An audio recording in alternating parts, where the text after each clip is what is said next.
আমার এই সন্তান ছোটটা মাদ্রাসায় পড়ে, আমার এই সন্তান এ কাজ করবে এটা আমি কোনদিন ভাবতেও পারিনি, করবে না আমার নিশ্চিত বিশ্বাস। র্যাব তারা আমাকে জানাজার পরে রাতে আমাকে আর আমার ছেলেকে নিয়ে যায় ওখানে মধ্যরাতে, মানে আমি পাশে ছিলাম, অনেক টর্চারই তার উপর হয়েছে আর কি। তো জানি না এর কারণে সে যেভাবে হয়তো তার কাছে স্বীকারোক্তি করেছিল জানি না। এরপর এখানে রিমান্ডে আসার পরে আমি তথ্য দিয়েছি এই মহিলার সম্পর্কে আমি আগে জেনেছিলাম, যেদিন রেড বডি আমাদের হয়ে যায় আমি ইনফরমেশন করছিলাম, তারা এর সঙ্গে কথা বলে গেছিল কিন্তু কোনো অ্যাকশন নেননি। তো এর পরবর্তীতে আমি আবারও থানায় বলছি যে এই ব্যাপারটা দেখা দরকার, পরে স্থানীয় প্রশাসন এই ব্যাপারে হস্তক্ষেপ করে সঠিক তথ্য, আমি বারবার চাচ্ছিলাম যে হত্যার সঠিক রহস্যটা বেড়ে আছে। আমার ছেলে তো অপরাধী হয় তার শাস্তি হবে, কিন্তু আমি নিরীহ অপরাধীকে শাস্তির আওতাভুক্ত না আসে।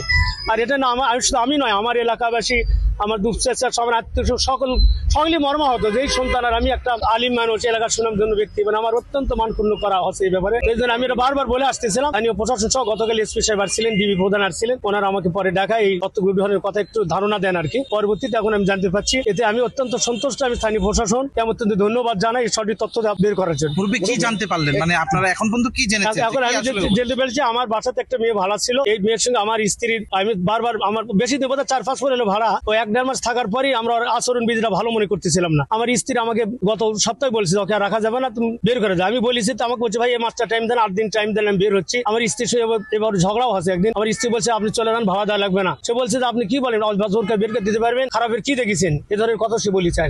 এগুলোর কারণে মানে আমার স্ত্রী আমাকে ঘটনা 2 দিন আগেও বলেছে যে তুমি হয়তো বুঝতেছো না, বের করে দেওয়া লাগবে, ওই যে অঘটন ঘটাতে পারে, এ কথা আমাকে সে বলছিল। বের করে দিলে হয়তো আমার দোষ হবে, এই জন্য বের করে দিচ্ছে। অপেক্ষা করতেছিলাম যে আল্লাহর কাছে বলতেছিলাম আল্লাহ আসল রহস্যটা বের করে দিতে। এর মধ্যে তো আসল রহস্য বেড়ে আসলো। ওর সঙ্গে আরো 2টা ছেলে, আমি যতটুকু জানিছি তারাই মানে আমার স্ত্রীকে প্রথমে স্প্রে করেছে নাকে, মেয়েটা আগে ঢুকিছে, মেয়েকে আগে ঢোকার পর আমার স্ত্রী তরকারি করতেছিল, তার সাথে কথা বলছে, ভাবি ভাড়া দিচ্ছি, কোনো সময় খোঁজ গল্প করতে লাগিছে। আর দরজা তখন খোলা ছিল, ও 2টা লোক উপরে রাখিছে, তখন সময় মোতাবেক ওই 2টা ছেলে চলে আসছে ভিতরে। আসার পরে স্প্রে দিছে আমার লাকে, স্প্রে দিলে আমার স্ত্রী অজ্ঞান হয়ে যায়, তখন পিছনে হাত বাঁধা, ওই অবস্থায় মানে জীবন যায়নি, এই অবস্থা থেকে ফ্রিজে রাখিছে। এতটুকু আমি থানার মারফতে জানতে পেরেছি আর কি। এটার জন্য আমরা নিন্দা জানাই, তীব্র নিন্দা জানাই। বিচার বা অভিযোগের ব্যাপারে আমি নিজে চিন্তা করে আমি সিদ্ধান্ত নেব আর কি। এখন আমি তাদের এটার কারণে অত্যন্ত তীব্র নিন্দা জানাচ্ছি। এরকম আমরা কোনোদিন কামনা করি যে আমাদের দেশের দায়িত্বশীল, রাষ্ট্রের দায়িত্বশীল এরকম কাজ করবে। আমি তীব্র নিন্দা খুব জানাচ্ছি এবং এভাবে ব্যবস্থা নেবো কিনা এটা অবশ্য আমার 2জন মুরব্বী আছে, আমরা পরামর্শ করে, আইনকুল পরামর্শ করে আমরা চিন্তা ভাবনা করি। আমি নিজে তাকে মানুষ করছি ছোট থেকে, আমার ভাইরা কখনো বিশ্বাস করিনি। সবাই ধৈর্য ধরছে যে এর একটা সুফল ফলাফল আমরা পাবো। যখন ধৈর্যের ফল আমরা পাইলাম, কষ্টটা একটু লাঘব হয়েছে এই খবরটা শোনার পরে। আমরা চাই এটার সুষ্ঠু তদন্ত আরো হোক এবং সুষ্ঠু বিচার হোক। ভাগনা যেহেতু কিছুই করেনি, তাকে নির্দোষ খালাস মুক্তি দেওয়া হোক, সুষ্ঠু একটা বিচার। আমি তো ঢাকায় থেকে আসার পরে আমার মার যখন লাশ দাফন করা হয়েছে, তো এরপরে আমরা রাতের বেলা র্যাব আমার বাবা এবং আমার ভাইকে উঠাই নিয়ে যায়। তো বলা হয়েছিল জিজ্ঞাসাবাদের জন্য নিয়ে যাবে, তো আমরা সেই জন্য তেমন কিছু বলি নাই, তারা নিয়ে গেছে। তো যাওয়ার পর আমরা রাতে আর তাদের সাথে যোগাযোগ করতে পারি নাই। এরপরের দিন যখন দুপুরবেলা যখন এই নিউজটা ছড়ালো র্যাবের ব্রিফিং এর পরে, তখন আমরা সবাই শক। কারণ আমাদের কখনো এটা কল্পনাও করা কঠিন যে আমার নিজের ভাই, আমার মায়ের সবচেয়ে প্রিয়, সে এমন কাজ করতে পারে।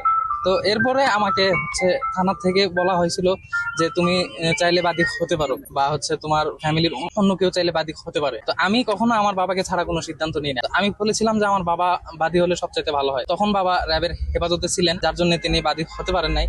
তখন আমি বাবার হয়ে নিজে সিদ্ধান্ত নিয়ে আমি বাদী হয়ে মামলা করে দিয়েছি। এই ছিল বাদী হওয়ার গল্পটা। আমি কখনোই চিন্তা করি নাই যে মানে প্রশাসন থেকে যে বাহিনীকে নিয়োগ দেওয়া হয়েছে তারা কখনো কোনো ভুল ভাবে কোনো তদন্ত করতে পারে। তবে আমি শুরু থেকে চাইছিলাম যে যদি আমার ভাইও হয়ে থাকে, যদি খুনি, তো যাতে সঠিক তদন্তের মাধ্যমে যাতে বের হয়, বা যদি অন্য কেউ থেকে থাকে সেটাও যাতে সঠিক তদন্তের মাধ্যমে সামনে আসে। হঠাৎ করে যখন আমরা এই নিউজটা পাইছি, আমরা অনেকটাই শক ছিলাম এবং আমি পার্সোনালি আমি কখনোই বিশ্বাস করতে চাইছিলাম না। আমি আমার ছোট ভাইকে চিনি, তাকে আমার হাতে সে বড় হয়েছে বলা যায়।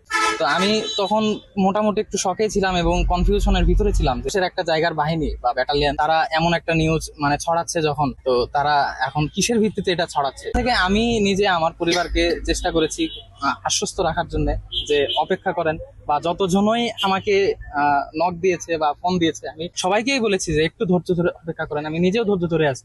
সবকিছু প্রমাণ তো সামনে অবশ্যই আসবে, সত্য কখনো চাপা থাকে না। তো এই জন্য আমিও ধৈর্য ধরেছিলাম, আমি সবাইকেই বলেছি ধৈর্য ধরে থাকতে, আমার পরিবারকেও বলেছি। এখন এই যে আমি ধৈর্যের ফলটা পেয়ে গেলাম।